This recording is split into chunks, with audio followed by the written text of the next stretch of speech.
So here's our dream for the day. We're going to go through the program, but we are happy to take questions as we go. We have both of the mics, so if you're willing to raise your hand and holler, otherwise I'm happy to go get the mic closer to you. To start though, can I ask you a question, Lucy? Absolutely. My question is, what's your favorite thing about your job? My favorite thing about working for the Ely Film Festival has got to be welcoming the filmmakers as they come into town. It is so much fun to be the one who gets to be like, hey, I'm Lucy. Give me a call as you're coming into town. Let me know if you have any questions about anything. Here's where you should go get a latte.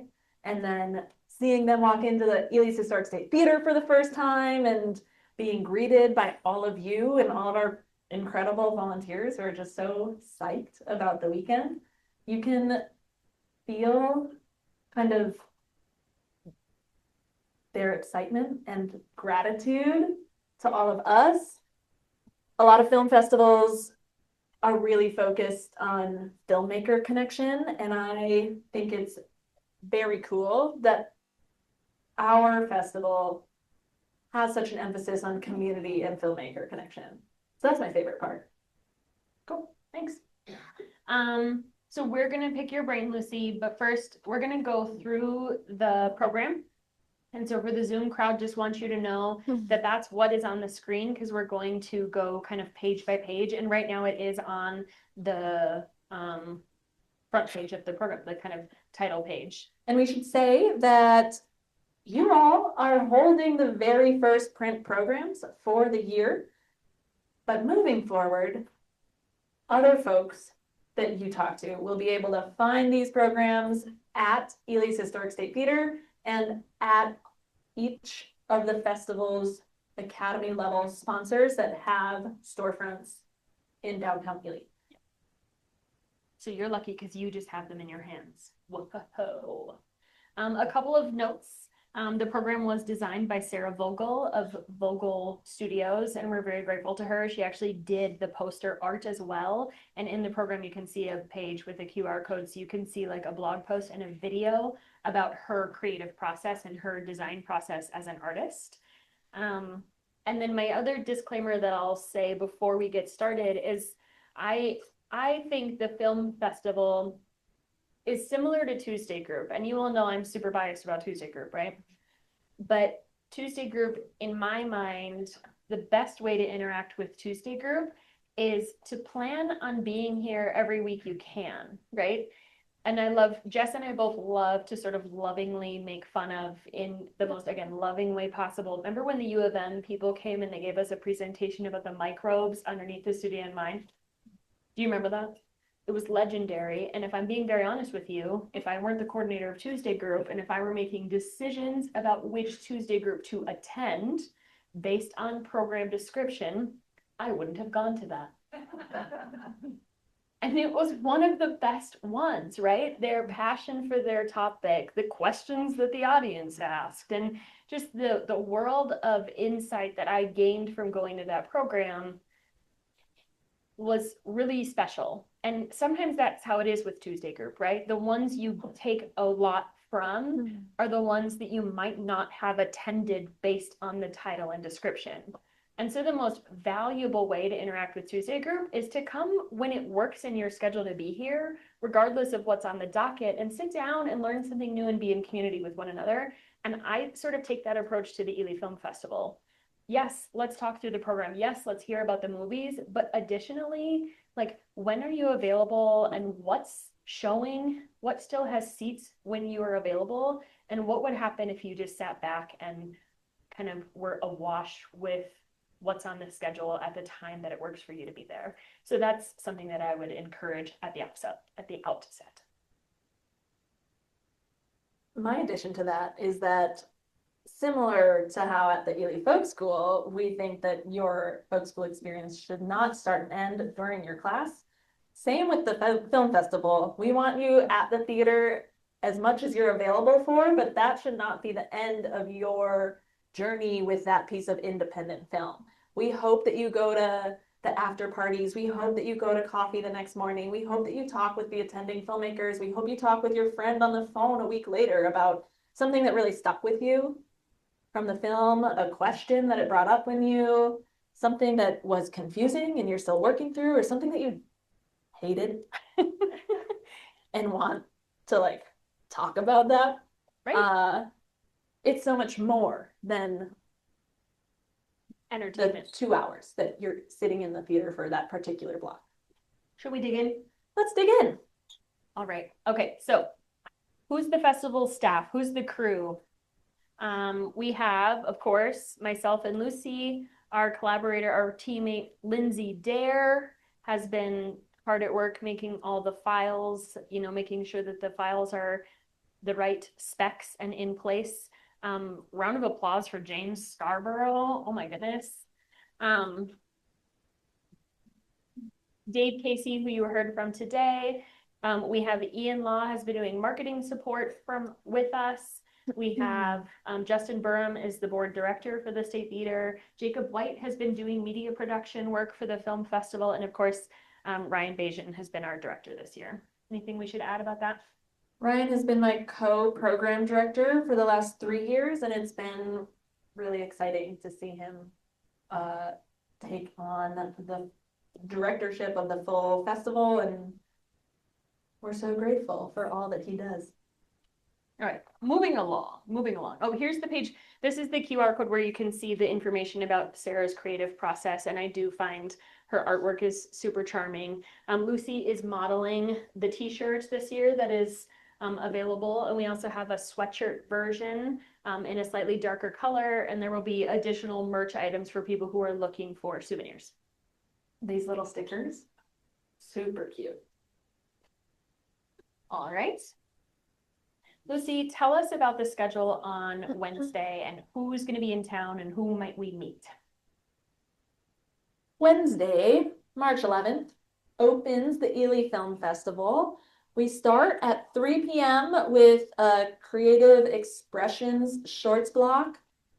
Northern Lakes Arts Association is the title sponsor of this block. I believe every year we've had a block similarly titled to this. We are so lucky that so many artists connect so well with filmmakers.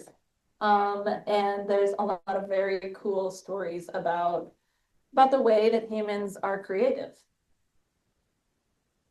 In this block, you'll see some stories of things that feel familiar, like wood canvas canoes, and some things that are a little less familiar, like strawberry harvesting fields.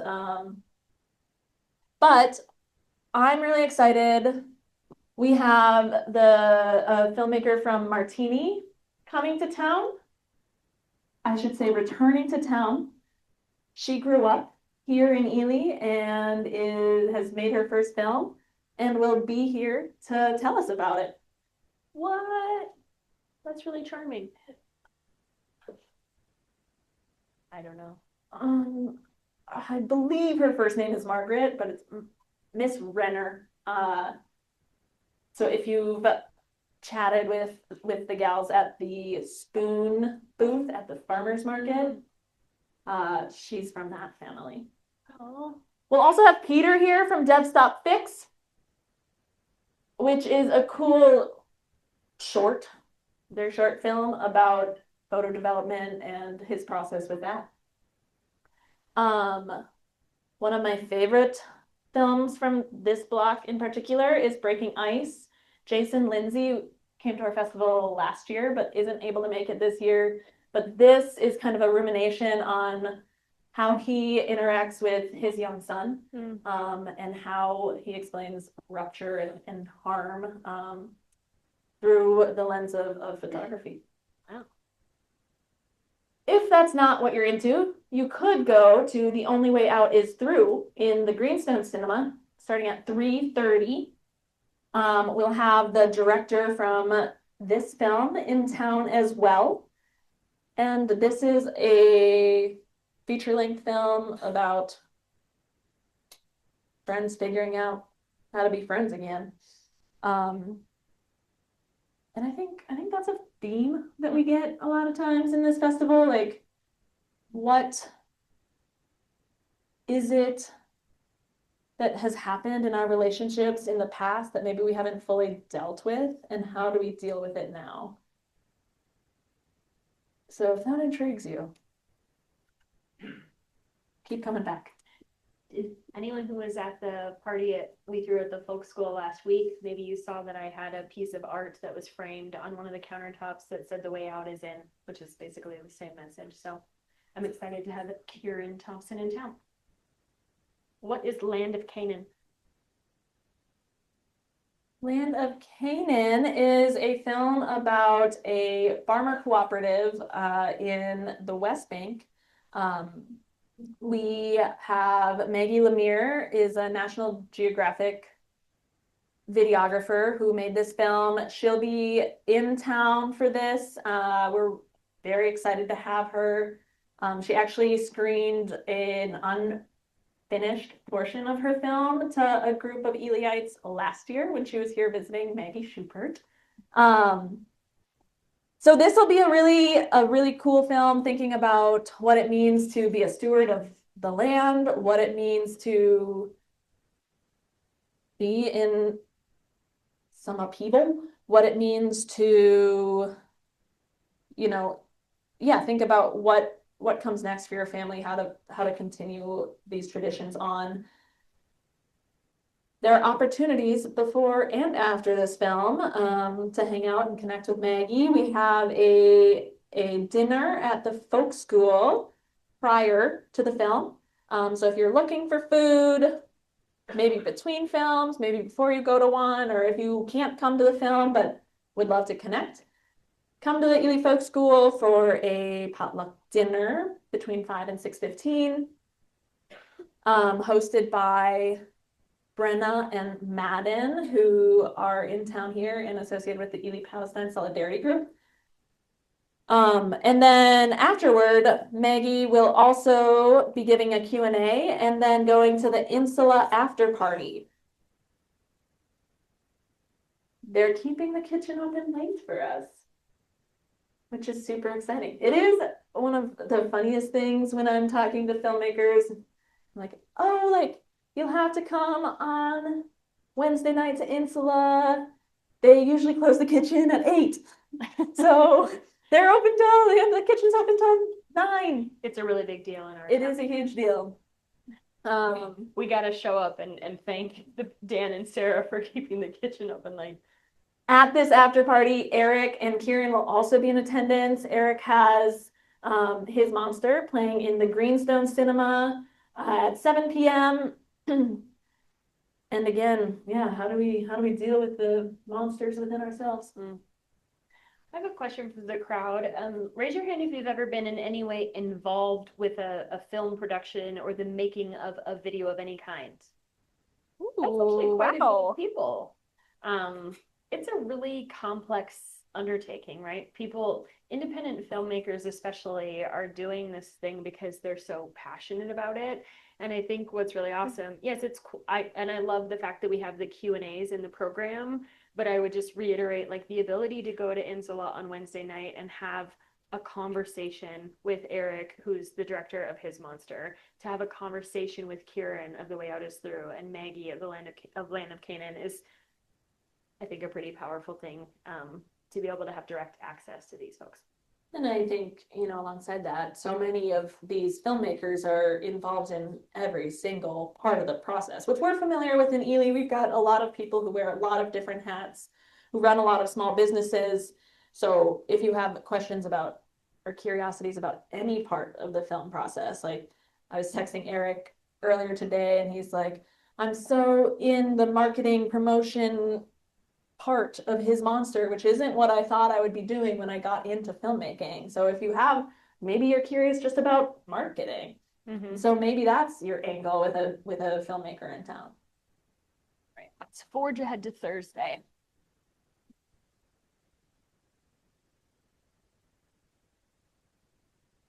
Probably the coolest thing about the Ely Film Festival is the Indigenous Students Day. Have people participated in that before? I thought it was just for students. It is for students, but that doesn't mean that every seat is filled with students. So if you're available on Thursday morning, you should totally go to the DiMaggio and Shorts. I don't have to be a student to be able to go. You don't have to be a student to be able to go. Also, I am a student of life. You do have to reserve a ticket. Okay. Duly noted. You have to reserve a ticket. This year, Student Day is on Thursday because many of our area schools no longer have school on Fridays. Remember when we almost didn't catch that? No. Sorry. Tell us about the DiMaggio and Shorts. We have a big range of shorts to kick off the day. Our friend M. Baxley from Grand Marais, who you may remember from the Boundary Waters Connect film, Woot, woot. The Story of Us. Mm-hmm. Last year, we have a film about ribbon skirts. Justin Deegan from Tahanoku will be here. Tiger. You know, the amount of people who know about this film and this filmmaker from filmmakers from across the country that I've been in contact with is crazy. But we don't know anything about it, Lucy. What should we know? Tiger is about like a family business and the legacy of it, and the importance of that in retaining identity and culture and storytelling. And it's been up for a lot of exciting awards. Okay. And then Bidote, A Birthing Island, is a short documentary about Bidote in Minneapolis, where many Dakota have strong cultural rituals and ties and is near the Whipple building. So that will be very interesting. We have Leah Hale in town. We'll have M and some of the folks inside their film in town. Gwen will be in town. Justin will be in town. So this will be a stacked block. And again, I believe we have about 150 seats reserved for students. So that means there's still almost 100 almost seats for you all. Mm-hmm. That's really cool. Also, this one also replays if you can't attend on Thursday morning. It does replay on Wednesday, the 18th at 6:30 p.m. in the Greenstone. Yeah, just we won't skip ahead on the screen, but on the back of your program, there's the list of the things that are replaying, inspired a little bit by what has already gotten a lot of traction early on in ticket sales. Opposite to Bajamoen on Thursday morning is what I call the Cool Jobs block. We got several films this year submitted about the really incredible opportunities that come up, especially when you're in undergrad, to try brand new things, to travel brand new places, and to just be fully immersed in something new. So we've got some UMD students who go to Morocco on a research project, and we've got, oh, I forget what school they're from, but a group of college architecture students who go to Antarctica to redesign like the research building for researchers in Antarctica, and about how they discuss with the researchers and the scientists what they need out of their facilities and how they're learning that and how they're applying the classroom to this super real world activity, but also this super like rare activity. You know, so that I think that is really exciting, and we put it on Student Day just because of all of that energy and emotion. So I think that's a really cool block. Well, also it's like we know that exposure to faraway places is really valuable for people's learning outcomes, and that's any age, but particularly youth. But that is not always available to people. That is not financially accessible. So something that's really cool about the art of film is that you can really convey a sense of having experienced a new place and a different life, a different person without the inaccessibility of travel. So it's just the art of film is so powerful in terms of sharing exposure to new thoughts and new ideas. And Oliver and Daniel from Ursa will be in town. Speaking of people named Oliver, do you remember Bailey Oliver? I sure do. Bailey Oliver made the film Cajuburbia, which was named as James's favorite indie film on the first page of the program. And that played at the very first Ely Film Festival. Did anyone go to the first film festival? Oh my gosh, look at Wow. all these people. Yeah, I was texting Bailey Oliver last night, like, are you coming to town? Are you coming back? And he's like, we so wish we could. We're so devastated that we can't, but we're coming this summer. And I feel like that's a really good example of what's possible through the film festival is like these independent artists came here because they made a film and now they have what I can really honestly believe will be a lifelong relationship to this place because they were welcomed enthusiastically and people very earnestly took in the piece of art that they made and now they're forever endeared to Ely, Minnesota. Well, and they have come back both to the festival when they didn't have a film in it, back to the festival when they had another film in it, and back to Ely when they wanted to film another film. They chose Ely as the location for one of their films, these two guys from Chicago and DC. And so that is very special. Yeah, and Minnesota has the, Explore Minnesota is our tourism entity for the state of Minnesota, and there is a sub-department, Explore Minnesota Film. So the film industry is a place of great economic potential, and Minnesota is working on creating incentives and infrastructure to make this an even more desirable place to work on film projects.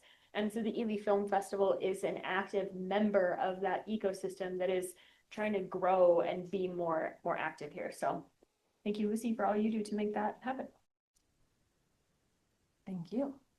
On Thursday, we do have the students who are in attendance will have lunch at the community center on First Avenue. And that is not open to the public. That is just for students, but it is pretty exciting. Keith Sicola and Gary Farmer will be playing live music for them while they eat a meal sponsored by AAUW and AAUW. Sponsored by AAUW. And then simultaneously, we'll have a lunch panel at the Ely Folk School that will focus on Indigenous athletes in Minnesota and across the Midwest. Chris Jourdain was a longtime basketball coach and really monumental in the lives of a lot of Indigenous athletes. And he'll be here. He'll be on that panel at the Folk School. Most of the audience will be youth in sports, but if that's something you're intrigued by, it is open to the public. Okay, sweet. Thank you. What else do we have on Thursday? After lunch, we have Remaining Native, which is one of my favorite films of the festival this year. It follows a high school student as he embarks on just through his cross-country running journey and desire to make, a name for himself, follows his ups and downs in pursuing a college career, and is a very powerful film. We're playing it on Thursday right after lunch so that students are able to see it following that Indigenous athlete theme. And Chris Jourdain will be giving a Q&A with Ryan Bajan after that showing. But jumping ahead a little bit, it also plays Friday night in the State Theater. So it's like the Friday night 7:00 film. And we'll have a pre-recorded Q&A with the director, Paige, in that one. So if you're interested in the film, know that you have two options. You could go to one with a Q&A with a basketball coach, or you could go to one with a Q&A with the director. You can go to both if you want to get really wild. That's true. I mean, I honestly do love a rewatch. Like, if something was good the first time, it sort of demands to be watched a second time because then you have so much more ability to like make sense of the artistic choices. But that's just one gal's opinion. What is the bear inside the whale? The Bear Inside the Whale is a documentary about a First Nations Canadian artist. He's a carver, and kind of about his creative process, which is just deeply contemplative, Contemplative. and pretty beautiful.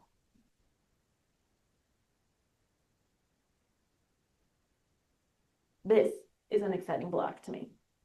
A Tale of Two Qualinet is about two women who go explore the Arctic.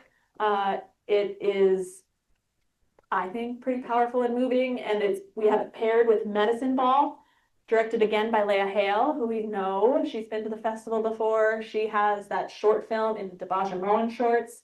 And this, again, is about Indigenous athletes and basketball. And she and some of the basketball players featured in this film will be here. So if you're into a extended short story, this is a really great double feature to try to attend. Wawate Programs is the title sponsor of this block. And again, I think that Leah is such a powerful, human, and excellent filmmaker. It'll be really cool to learn from her. Totally. And then the insides of our lives is kind of a funky film. I'm so curious about how it was made, but I got to screen that one, and it's like a very beautiful, like extended poem that is spoken over a collection of vintage footage. And it tells a story, right? I think to call it a poem is probably a little misleading because it does have like a narrative story to it. And Eric and I both watched it, and I remember thinking like, wow, that was such a profound narrative. I loved the story. I loved the poem. And Eric was like, what are you even talking about? He was just like mesmerized by the footage. So it's a very creative piece. Okay, so opening ceremony. There's some logistical stuff you need to know. Who here's a pass holder? Wonderful. If you're not a pass holder, just know that if you sign up to go to opening ceremony, that is you signing up to go see Mika and Madison. And if you sign up to go see Mika and Madison, you're encouraged to go to the opening ceremony. So they're listed as two separate events on the website, but we are encouraging that like the two go together, right? If you're attending the opening ceremony to see the drum circle and hear the opening remarks and feel that energy of us kicking off the festival formally and ceremoniously together, it is paired with the showing of Mika and Madison. Which is an incredible film. Tell us more. This is probably our biggest like narrative drama piece. So something that feels like I would go to it in any movie theater anywhere, whether or not it was at a film festival or it like is blockbuster style. Yeah. It's very much an independent film, and it's got a lot of cachet. Yeah. Ooh, cachet. What does that word even mean? I love that. I don't know, just felt right.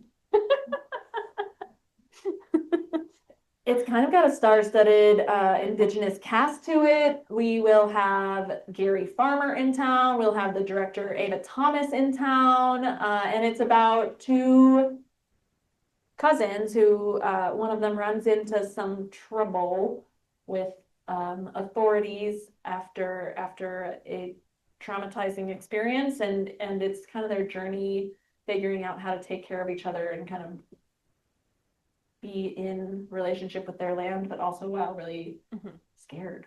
And yeah, a really powerful film. There is cussing in this film, so if you don't like that, beware. Yeah.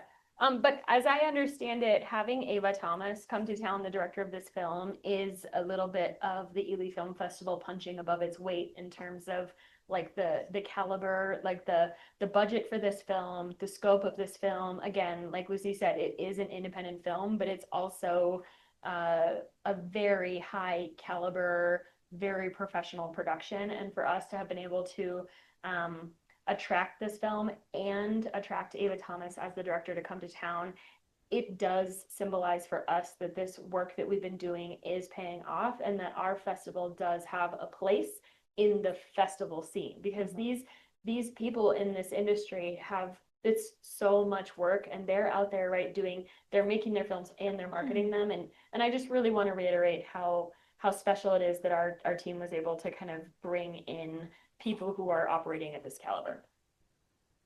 Congratulations, Lucy. Thank you. Yeah. It feels like, you know, last year the big thing was Boundary Waters, which is now titled If I Tell You. Yep. And Nika and Madison is the Boundary Waters of this year. Right, which is why it's paired with opening ceremony. How many people have gone to any of the horror shorts or anything in past years? Kim, Larry, Bill. Okay, excellent. Pat, yeah. If so, you might recognize the name Vanessa Powers. Well, Vanessa? Actually, my mom knows Vanessa Horrocks because remember? Yeah. She and I are friends from youth. So yeah. My mom knows Vanessa because we're from the same small town. Vanessa M.H. Powers. Mm-hmm. Vanessa has been tracking the Ely Film Festival since the beginning. She submitted a film. The first year, it didn't end up fitting into the way that we structured our blocks that year. But she has been here. This will be her third festival in Ely, and has been such a big part of the attending filmmakers. She always brings her crew with her, and her crew, like her films pull people in from Duluth who really want to see her work, who really want to see what's happening. So this is, I'm pretty sure it's her first feature-length film, which is super exciting. And we're really, really proud of her and excited to see how you all take that in. And then don't forget, there's also an after party on Thursday night at the Boathouse. If you go to trivia, you can just stay at the Boathouse. We won't begrudge you if you don't go to Nika and Madison and go to trivia instead. There's lots of good things happening in town. They're hard decisions, but we hope that you stick around a little bit later if you do go to trivia. Scoops. Excellent question. What is happening at the opening ceremony? We will have short speeches, kind of giving remarks about the import of the Ely Film Festival and what we're trying to do. And then we will have an Ojibwe drum ceremony. They'll play us a few songs. And then we'll dive right in. Yeah. I think my thought on this opening ceremony is it's like just a place to feel and channel the energy of coming together for the festival. I love a communal moment, right? It's a ritual. Right. It's the ritual of announcing the full weekend. Yep. All right, Lucy, we're going too slow. We have. Oh my gosh. Okay, you're right. Friday, we kick off the day at noon. So in the past, we've kicked off. We're actually, if you're a pass holder, oh my gosh, I'm sorry. We're having pass holder breakfast, but the good thing you really want to know. So if you're a pass holder, please join us for the complimentary Brainstorm Bakery snacks and coffee. And the VIPs will be there as they're able, as they're interested. But the thing I really want to point out is that Jess Adberg is offering a downtown Ely history tour. So you can meet, whether you go to the pass holder breakfast or not, you're welcome to come to the theater at 10 a.m. And in the Greenstone Cinema, she's going to offer something similar to History Happy Hour, where she's talking a little bit broadly about the history of Ely's downtown. And then following that, there will be a walking tour. We're excited about this. Like, for the festival, we've had goals of really connecting the festival and especially out of town attendees and filmmakers to the rest of Ely in more authentic and like meaningful ways. And the opportunity that this has given us with Indigenous Student Day now on Thursday, it opened Friday morning up for something like this. And so we're excited for both people who live here and people who don't live here to be able to learn a little bit about Ely and our history, and then hopefully walk around and shop a little bit. Thank you. Thank you for letting me insert myself. Oh, I apologize. The day doesn't start at noon, the day starts at 9. We have Everest Dark and Mississippi Speed Record kicking off the day in terms of the films we're showing. And Mississippi Speed Record will be one of those bonus replays. Tell us about Neighborly Shorts. Neighborly Shorts. I'm so glad that you asked. These are all films from our friends and neighbors. Again, a block that we have multiple years of the festival. We have Jacob White has a film in it. Brett Ross has 2 films in it. We're going to hear about the Ely Folk School. We're going to hear about the Ely Marathon. We're going to hear about Sunshine's Adventure School. Sunshine will be in attendance. And then we'll hear from My People was made by Parker Douglas. Oh, I was trying to remember the town he grew up in, somewhere on the range, about the importance of a strong economy on the range, and how layoffs at Cleveland Cliffs have impacted him and his community. He's 20 years old. We're really excited to have him in town. And then the Wilderness Act, some folks might have seen that when Dovetail Partners brought that to town. That'll be part of this. And then Reasons for Moving is about Minnesota immigrants and comparing it to beautifully to bird migration. This block will have a filmmaker represented from every single film. Wow. So if you're into the Q&As, this is the block to go to. I'm into the Q&As. River of Grass is the kind of parallel to the Neighborly Shorts. This is a film about the Florida Everglades in a really poetic way. And then, like we talked about, we've got Remaining Native headlining Friday night, title sponsor Ely Echo, and that Q&A will be pre-recorded with the director. Paired with that is the kind of horror-esque shorts in the Greenstone. I love the, what is this? Freddy Krueger Frisky Otter. Frisky Otter, yeah. Amazing. Thank you, Sarah, for that little treasure. And we will have in-person filmmakers for that as well. Saturday, we kick off with the Passholder breakfast. 9 in the lounge. And then we have nourishment shorts. So these are all shorts about food, the way we grow food, the way we talk about food, and the way we feed people. I'm very excited about everything that is in there. And this block is, the title sponsor is Potluck Kitchenware, and they're hosting a mixer following the block. So if you want a little bit of a meal, a little lunch, and if you want to talk about these things, come hang out at Potluck directly following that. Can I insert something?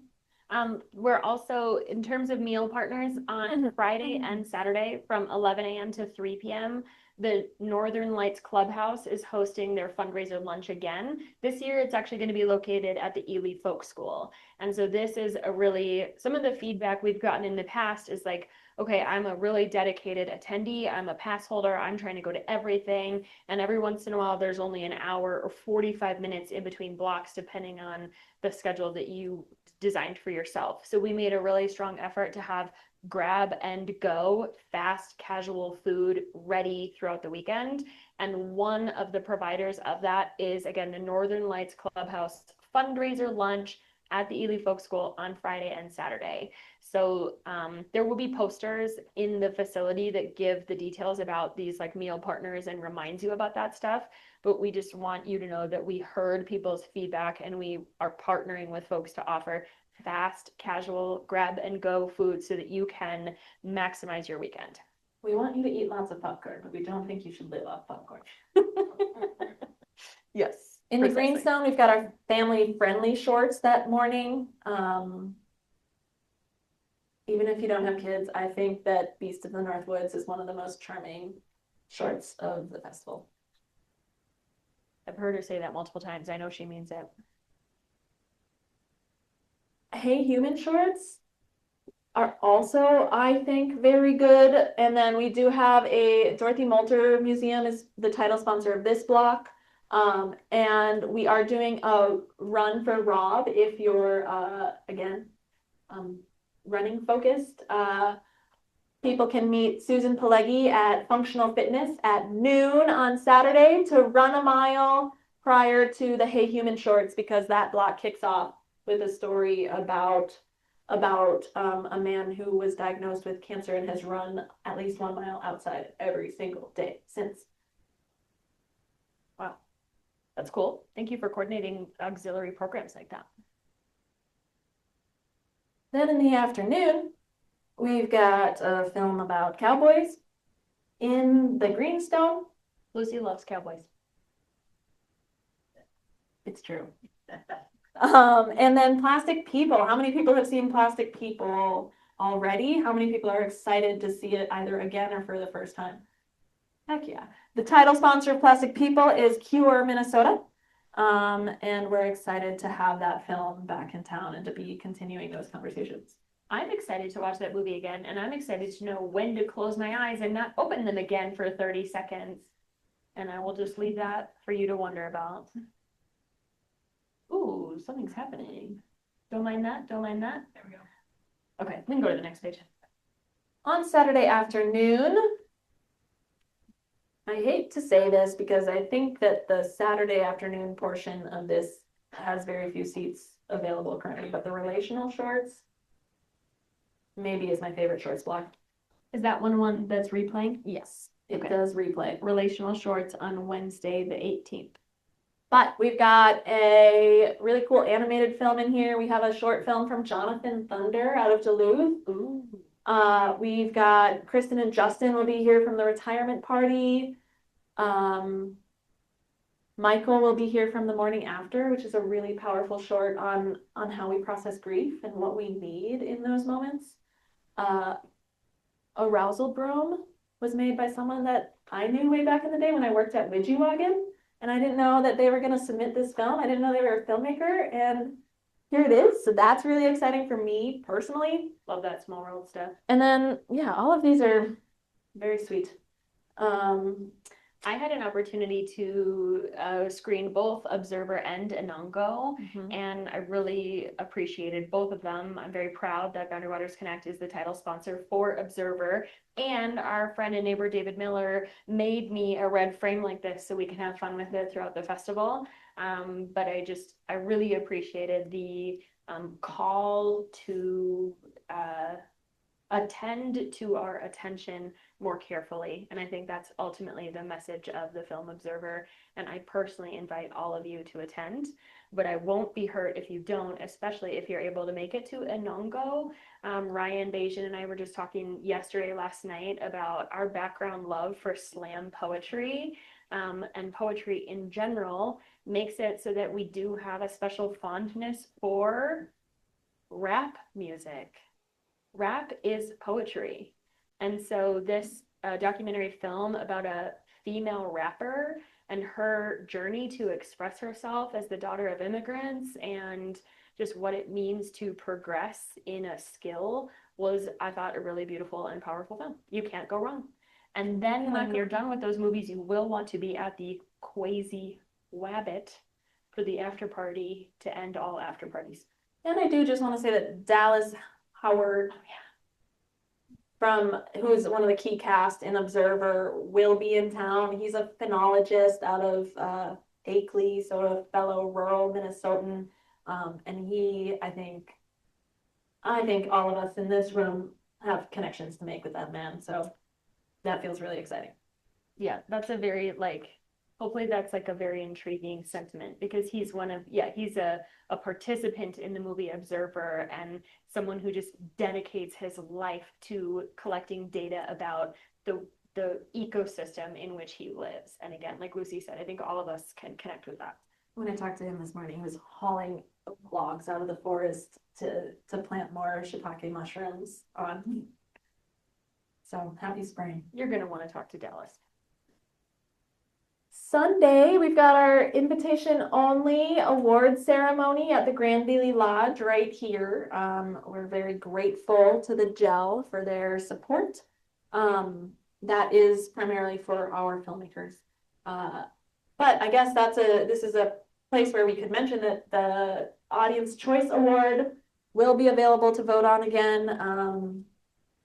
We don't have rules on how many times you can vote. No, and actually we're saying you can vote for multiple films. So there will be an Audience Choice Award given to a feature film and a short film. And we won't be tallying those until after the bonus replays. So fear not.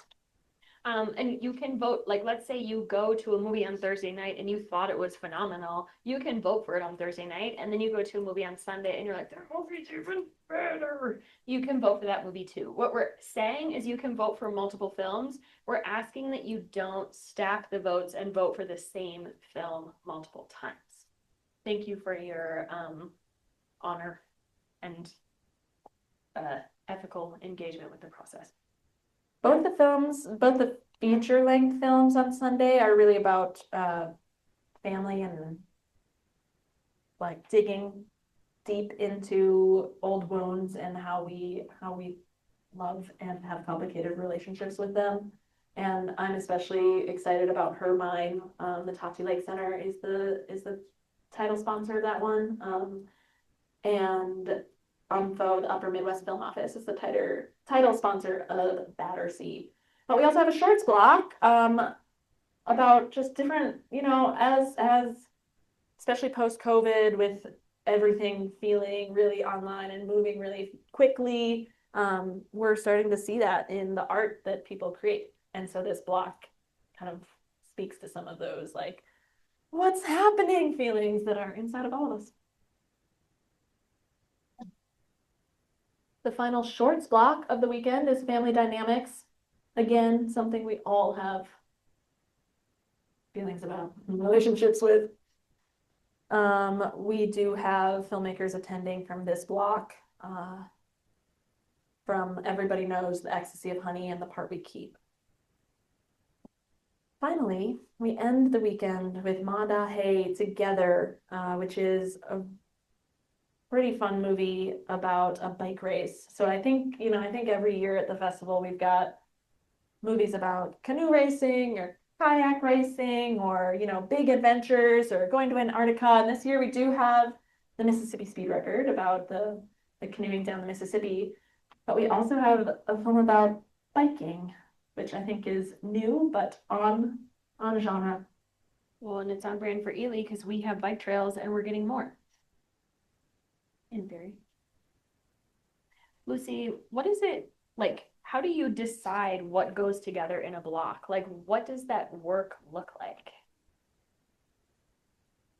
I mean, I know there's no look to it because it's all happening in your brain, but like, what are you thinking? Are you looking for like themes? Are you looking for texture and variety? Like, it's just, I've said this to this crowd before, but it has really struck me this year the degree to which like this is your baby and like what are some of the decisions and filters that you take into consideration? Yeah, I really think of it as a very creative process.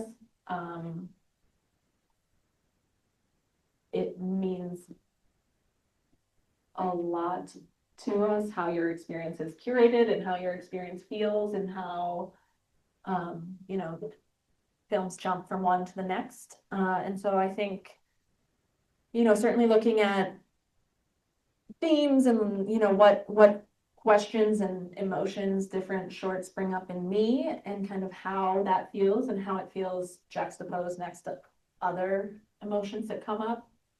I don't have,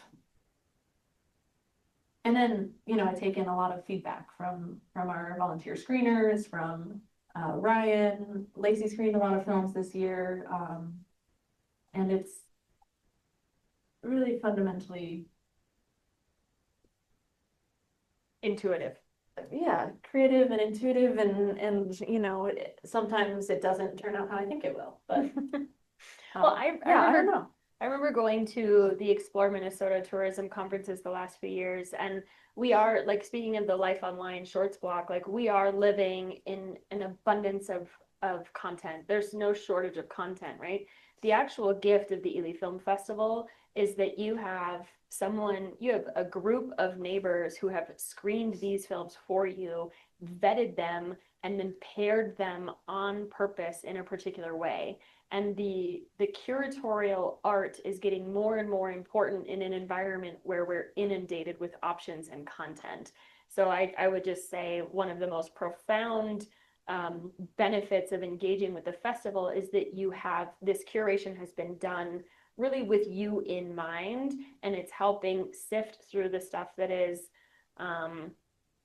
maybe to something, right? And it's truly curated with our community in mind to push our edges and to advance a conversation. So certainly back to what Lucy said at the beginning is like the folk school and a class you take, it's just because you learn how to, I don't know, weave or watercolor, that skill doesn't stay there. You are still working on it in your life. And so these films have been curated with the dream of an ongoing community conversation in mind. And I applaud you, Lucy, for all that you have done and the group that you have led to curate for us something really special. Thank you. And our goal today, is again to like give you a little bit of the inside scoop to what goes on inside this program, and highlight just how special every single piece of the program is. So even if you weren't able to make it to, if the one of the Greenstone Shorts blocks isn't available, that doesn't mean that you're losing out on something, because everything that's happening that weekend is high quality, really exciting.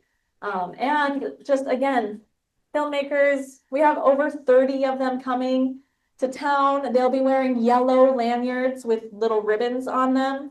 And one of the most special things that they continue to tell us about the Ely Film Festival is the level of audience engagement. And they're like, we love it when people come up and we're like, ask questions and do what we do best here at Tuesday Group. Like some people, I like sometimes I'm like, oh, do they want to be talked to right now? But they do. The feedback is they love it. Do y'all have any questions for us? Yes, Sarah.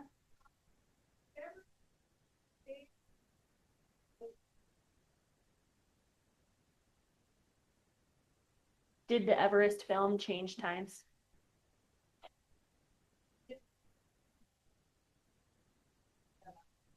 Oh, I'm glad actually thank you. This is something I meant to share. So there is James, the manager of the theater, will be at the theater to work with people on troubleshooting issues related to the pass. Like what did I sign up for? How can I remove a ticket if I don't want that anymore? Or questions like that. So James will be there this Thursday and this Friday, March 5th and 6th from 3 to 5 p.m. And again, this Saturday and Sunday, March 7th and 8th from noon to 5 p.m. And he can, like I said, troubleshoot, answer questions, remove and add films for people. And then Ely Film Festival representatives will be there a week from today, Tuesday from 1 to 3. And then we're going to be there starting Wednesday, March 11th from 1 p.m. kind of throughout the festival. So we will have people trained in how to help you navigate your passes and individual tickets. And so I can't answer the question about whether or not Everest moved, but if you want to get your questions answered in person, not via email, not over the phone, that information was shared through an Ely Film Festival email, and Boundary Waters Connect is going to be re-sharing it this week, and I'm happy to share those notes with anyone specifically. Yes, Larry? Yeah, you still like Oh, totally. You absolutely can still buy festival passes. And I really believe that that is the best way to experience the festival. So you're just there all weekend long, kind of by default, and you pop into a movie, particularly at the state, right? Things are liable to sell out. But how it happened last year, honestly, when we had movies sell out, Then there's the rush line that you can get your name on. And effectively, essentially, everyone last year on a rush line got into the film they wanted. There was a natural flow of people say they're going to a movie and then life happens, right? So there's like 15 people who don't end up going and 15 people in the line. So I really hope that you're not discouraged by the notion of a sellout. I really hope that you do consider buying a pass. And if not, individual tickets are $10 during the day and $15 for the highlight the 6:30 and PM and beyond. The nighttime shows are $15.